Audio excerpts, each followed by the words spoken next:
Kailangan pa i-insult niya ako. Assault ka dyan. Alam mo, binabantayan lang niya ako. Dahil after all, niloko ng papi mo ang mamsi ko. Alam mo, yung mamsi mo, sobra siya maka-overreact. Minsan lang tayo makitang magkasama. Kali nga, tinatanan kita. Tapos, minsan lang makitang papi ko may ibang kasama. Nagpakasal na sa iba. Ah, so sinasabi mo ngayon, nakasalanan pa ng mamsi ko bakit niloko siya ng papi mo, ganon. No matter how you look at it, may kasalanan ng mamsi mo. Kung wala, ba't pati ikaw kinakarma sa mga lalaki? Tignan mo, look what happened to you and James. Hoy! Para sabihin ko sa'yo, ang pinakamalaking karma ko, makilala kang hambog na amboy ka. Kung gusto mo ng away, de away! Fine. I hate you! I hate you too.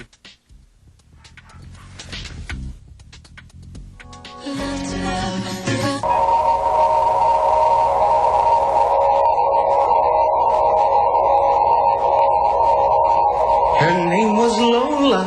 She was a showgirl with yellow feathers in her hair.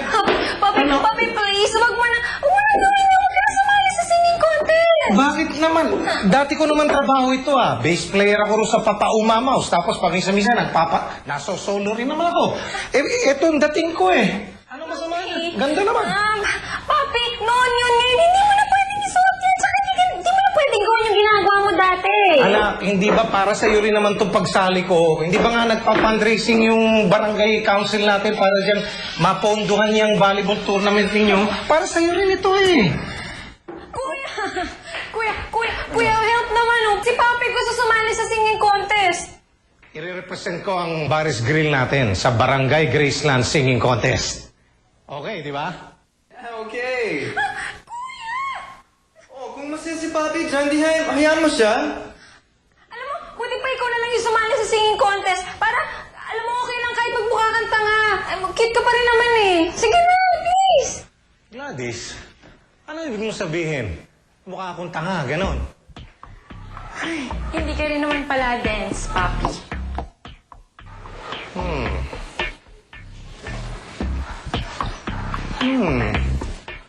Alam mo, may katwiran ka. May katwiran ng kapatid mo, Marvin. Tama. Ikaw na lang ang mag-represent sa atin sa singing contest. Tapos itong isuot mo, naku, patok na patok ka na. Sigurado? Papi, walang ganyanan. Alam mo, kuya, tama si Papi. Okay na yun, okay na. Kaysa naman yung si Papi lumabas ng ganyan, nakakaya sa mga friends ko, di ba? Ikaw na lang. Sige na, please. Sige na. Kayang-kaya mo. Pakutos muna. Hindi ako kakanta. Eto na! So, sigurado ka na? Sige. Kaya ka na. Alright, para ko nang nakikita, lalampaso natin ang kalaban. Turuan kita ng mga moves ko para hindi ka magkamali, ha? Okay. Sundan mo. Her name was Lola. She was a showgirl. Ay, nako, mamsi. Ayoko. Ilang ayoko yon? 5, di ba? Ibig sabihin nun, talagang ayoko talaga. Ay, kasi kung ano naman papasuot niya sa akin mga ganitong klaseng costume at saka mga kantayin ko na naman mga 60s na sawang-sawa na ako. Tami, my love, ano ka ba naman? You look good at saka kailangan may mag-represent ng Diana's Diner sa Barangay Graceland Singing Contest na yan. Tingnan mo, ang ganda. Oo naman ate, tsaka fundraising yun para sa volleyball league ng village natin Yep. ikaw naman lagi na nanalo Taon-taon, ikaw ang champion. Yun na nga, mamsi, narinig nyo yon? Ibig sabihin nun, let's give chance to others. Di ba? Naku, Tami, sa bagay, wala na yata akong lugar sa mga bagong trophy na yan sa ating bahay. Hindi ba? Ano ba? Tami, ba't kanina nagsuot mo? Hoy. Ang ibig mo sabihin, pangit ang suot ko, ganun ba? Ganun nga. Pangit nga. Pangit ang suot mo. Pero ang ganda mo. Hoy, saan kayo pupunta? Ha? Don't tell me sasali ka sa singing contest sa barangay, ha? Sabihin mo sa akin. Bakit kayo? Sali rin? Ay, oo. Alam mo, si Tami ang reigning champion sa singing contest na yan sa barangay dito. Ganun ba? Yes. Good. At least ngayon maganda laban. Talaga. Lalampasuhin ng anak ko ang iyong anak na hip-hop. Yes, Diana. mamsi, go! Kaya lang naman nananalo taon-taon yung anak mo. Thank you. Dahil hindi pa nakakatapat itong anak ko. Ah, ganun. Ha? Alalahan alalahanin mo, Barry, ikaw, bass player lang nung panahon natin, ha? At sino ang lead singer? Tanungin mo, ako! Tama siya eh. Kasi nung araw, ang uso, yung boses ipis. Ngayon, hindi na. Mamsi, oh! Apa! Boses ipis! Eh, ikaw, boses palaka? Ha? Yeah! Tami, sasali tayo sa contest na yan. Of course, Nani. Halika na. Make way at You use us. Marvin, let's go. Lalampasuin pala. Tignan natin. Magkantahan kayo, basta ako magbabalibol. Ay, Stevie, may nakuha ka na bang coach natin? Oo, si Coach Yani. Yani. Yani? Teka lang. Di ba cook nila Marvin yun? Yani. Good morning, boys! Good morning! Alam nyo, yung pagluluto, sideline ko lang yan. Volleyball player talaga ako. Waiting to be discovered. Alam nyo, kapag nagluluto ako sa kusina, binavolleyball ko yung mga repolyo at yung mga milon. Nakita ko na mag-spec sa kusina yan. Magaling yan, magaling. Magaling. Medyo makalat nga lang, pero okay yung mga spike. Sige nga, Coach Yani. Pakita mo sila. Sige. Kailangan makita Okay. namin. Kailangan makita namin. Yeah. Dali ba't parang sablay yun? Ano ba yun? Tumatagbog yung bola nyo eh. Tayo dyan. Bola yan eh. Talagang tatalbog yan. Hello? Paano yan? Nasanay kasi ako sa repolyo at milon. Pare, meron pa ba kayong alam na pwedeng kuhanan na coach? Si ano?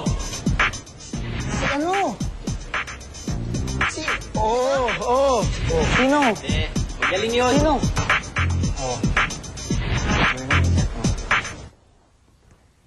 My love.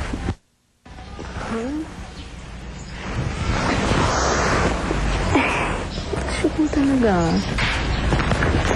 Tommy. Tami? Tami? Tami? My love. Ha? Ano? Tami, gising na.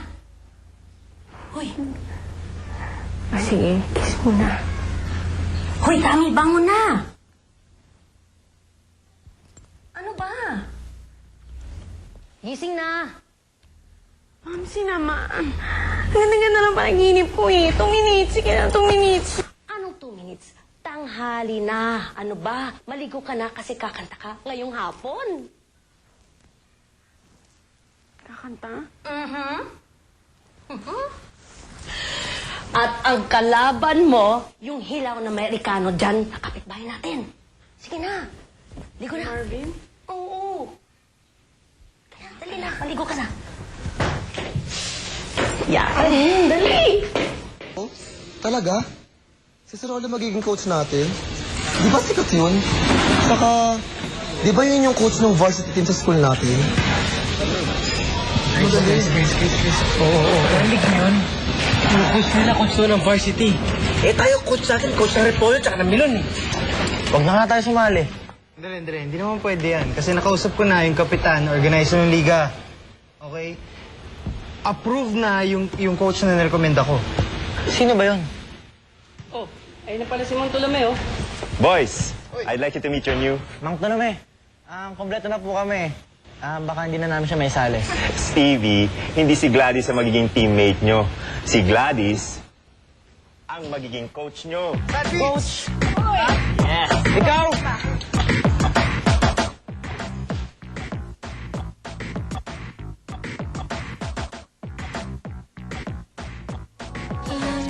Nakita ko si Gladys na naglalaro habang nagsiset up sa volleyball court. Ang barangay council, magaling si Gladys.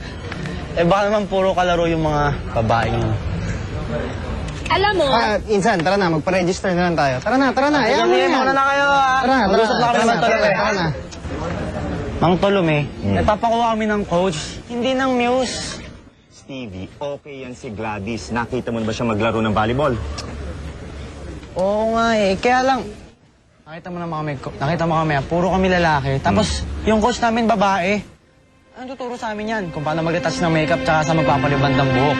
Stevie, si Gladys, star player ng volleyball team nila sa Amerika. Asus! Eh baka naman yung mga kalaban nun, yung mga lalembot-lembot na Amerikana. Iba ang laro sa Pinas. Kung gusto niya maglaro doon, bumalik na lang siya doon.